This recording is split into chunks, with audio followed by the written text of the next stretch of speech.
You are listening to the Foreign Policy Focus podcast. We cannot wait for the final proof, the smoking gun. It could come in the form of a mushroom cloud. Haven't you driven enough people from their homes already? Bulldoze their villages, seize their property under laws they had no part in making. Now working in Libya with friends and allies, we've demonstrated what collective action can achieve in the 21st century. Now the host of the show, Kyle Ansel. This is episode 256 of the Foreign Policy Focus podcast. On today's show, I'm going to be talking about the new Supreme Court Justice Brett Kavanaugh. No, I'm not going to be talking about the kind of scandals and, my take on if this guy is a rapist or whatever. But I really want to focus on, especially now that he is the Supreme Court Justice, what his rulings will be like when it comes to issues important to foreign policy. And so I think this is, an important role. It should be at least of the Supreme Court, one that I think is often neglected and is not even really considered. What role the judiciary and what viewpoint our judges take when it comes to foreign policy. So foreignpolicyfocus.libsyn.com or libertarianinstitute.org. And go there, share the show. I really appreciate it. And of course, at the Libertarian Institute, you get all kinds of great work, not just this show. My daily news roundup is also there, and grades of other libertarian commentary. I would say probably the most known foreign policy realm decision making that Kavanaugh is known for is his Fourth Amendment, which is very poor. Kavanaugh has ruled that he does not think, or at least I think he has testified, he may not have put this in a ruling, that metadata is not something that the government needs a warrant to collect.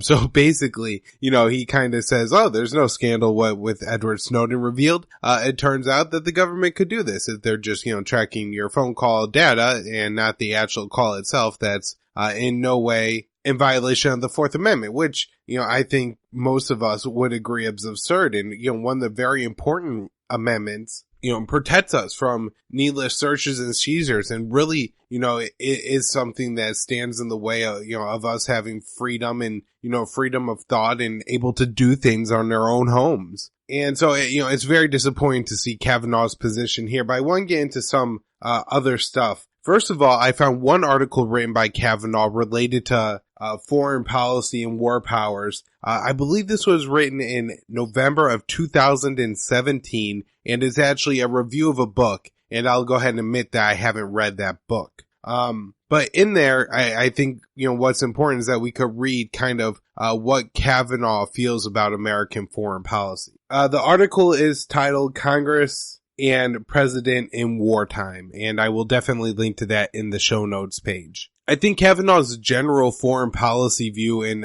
history of U.S. military conflict is something like an American 6th grade student who went to public school would have.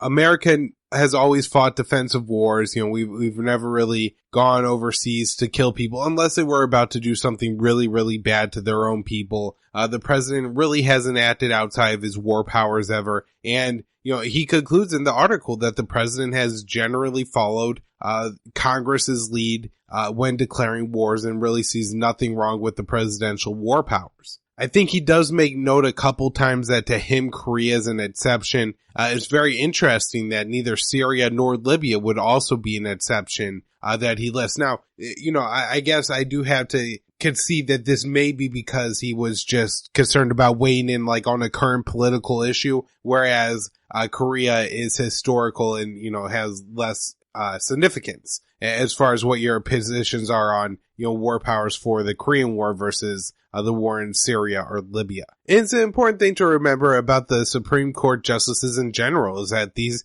are political people and make political decisions. And I think, we like to pretend that the justices are the kind of one branch of government that's above that, but I really don't think that's the case. On coming shows, I may try to find some guests who would be appropriate to, maybe talk about some of these other conflicts, specifically like the Korean War, which is less known. The lead up to the Vietnam War is something that I'm interested in. The lead up to World War II, I think there's a lot more nuance that could be brought to that, especially as far as what FDR was doing in the lead up to the war. And then, of course, World War I with the Lusitania, the Spanish-American War and the sinking of the Maine, I'm actually going to link to an episode of the Dangerous History podcast, which is hosted by Prof. CJ or CJ Kilmore, who does an excellent job of breaking down that. And I think even the Mexican-American War, going all the way back to 1840 now, and the War of 1812 as well, you could find some American antagonism before the war. And it seems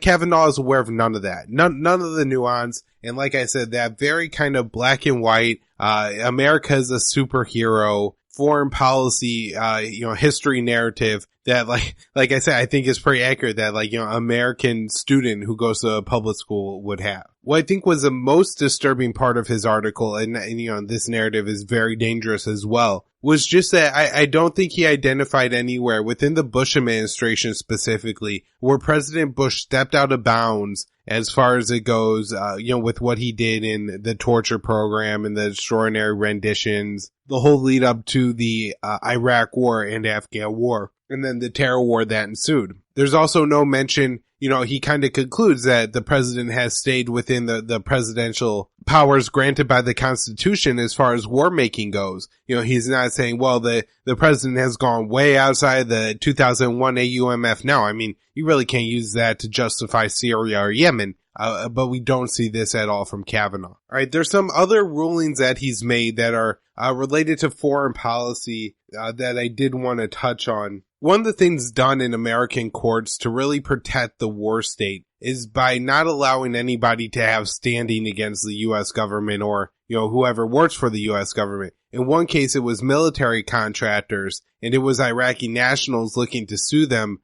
for the crimes and tortures, and I believe even murders committed at the Abu Ghraib prison during the Iraq war. And, Kavanaugh was there and, denied these people standing. And so, we see this with drone victims or attempted drone victims as well. That, you just kind of say, well, these people don't have standing, and then they can't, seek to do it, hold anybody accountable. So let's say, a drone pilot killed a whole family.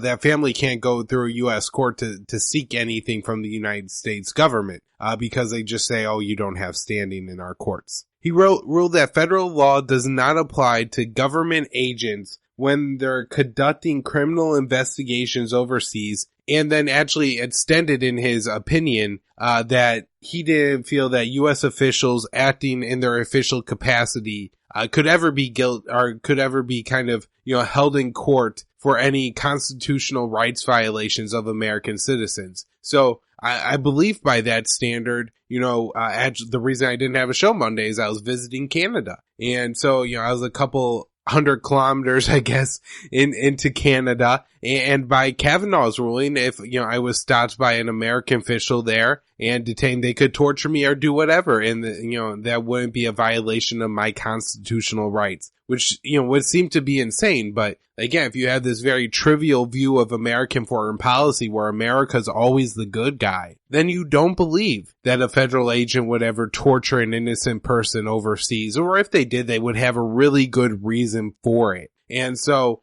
this seems to be the way Kavanaugh looks at it and kind of says, well, if they're hunting and killing terrorists, then they're doing what they got to do. And it seems that, especially during wartime, Kavanaugh gives the president power to pretty much ignore any law he wants, including, international treaties that are, the United States is supposed to be bound to, by the constitutional process as they were ratified and signed, by the constitutional process set forth, to make a treaty U.S. law. I'm sure, my audience has plenty of different reasons to hate Kavanaugh, but I really did want to go through and explain his foreign policy, the best we know of it. Like I said, I don't think this is something that interests him a lot. I don't think he's like myself, or I'm sure most of my viewers who read, international news pretty frequently and know what's going on in the world and what U.S. foreign policy is really doing. And so that lack of knowledge is probably in itself very dangerous. And then that combined with Kavanaugh's very rosy view of America. So most of the Kavanaugh debate and news coverage, especially in the past couple of weeks, has centered all around the allegations by Dr. Ford against Kavanaugh for having, by Ford alleged to have sexually assaulted her about 30 years ago. Obviously it's important if the person you're about to appoint to the Supreme Court has sexually assaulted someone in the past and never face justice for that. But, this is one of those unfortunate things where, and I know a lot of people don't like the framing it of he said, she said, but you're not going to have physical evidence of this event. And so it's, I think, going to allow everybody to kind of just believe what they want to believe about it. And then, the people who are out there publicly adjudicating this case for us are all these corrupt senators who have voted for and allowed so many immoral things to go on over the years. I know, you probably have an opinion one way or the other. You feel one a little bit better about either Grassley or Feinstein. But at the end of the day, they both voted for terrible things that they should resign their seats for, and have allowed all these, drone war crimes to go on, spying against American citizens. They didn't hold anybody to account for the torture programs, the war in Libya, the war in Yemen, the war in Syria. They're not doing anything to stem the, arms sales to Saudi Arabia. And I think, it's just disappointing because these are all people who, I'm pretty sure are very attached to power and are just not great people. And so I don't think you're going to ever really, or could expect an honest hearing of this case to come from these people. And so, I think it's consumed a lot of media attention, and, who knows who it's a victory for in the midterms coming up pretty soon. But at the same time, there's a lot of other things that have been going on, and I do want to talk about some of them coming up now. And it just, I don't know, it always really bothers me that we always look to Chuck Grassley and Dianne Feinstein to question these people and come out with the truth when they're never truthful with the American people. Why would we expect them to be now? All right, North Korea. This I think is some good news and awesome to see. We have Mike Pompeo traveling. I believe he stopped in Japan, South Korea, and then met with Kim Jong-un, about a 3-hour meeting and then a 90-minute luncheon after. And the luncheon was, I guess, available to the international media. Pompeo's comments post-meeting seemed very positive. He said significant progress was made. Now, I'm sure the naysayers are going to point out that Pompeo doesn't list off 10 places where the Americans and the North Koreans made progress. And, some of the big American demands like North Korea giving up the sites and the numbers and types of all of its nuclear bombs doesn't seem to have been made. And I'm also aware that, we do have the midterms coming up, as I was just saying, and everything is done, especially by the members of the Trump administration, all presidential administrations, to make the public believe that he's doing a good job right now. So they vote for Republicans, coming up here in about a month. However, we do have a little bit of concrete good news, and that is Mike Pompeo said that the North Koreans agreed to allow international inspectors into the nuclear site and the missile testing site that North Korea says they have destroyed. This is something that, the Americans have really wanted. I think that just from a logistical standard, I guess an aspect that this kind of thing is important. It will allow international inspectors to get an idea of what the North Koreans program is like. And, I'm sure will shed important light, especially for those who, get the full, unclassified reports, or I guess classified reports, of all the very important information, that could be gained here. The other good news is that Mike Pompeo said that a second summit between Donald Trump and Kim Jong-un is very close. And we also have an announcement, I believe, from the South Korean leader, that a summit between Russia and North Korea is also going to be happening soon. Talking about the summit real quick, I don't, want to pretend that what's going to happen is that Donald Trump and Kim Jong-un are going to sit together for a meeting in 3 hours and, they're going to hash out all the differences. I think what the summits are a little bit more ceremonial events where all this work that's been going on in the meantime,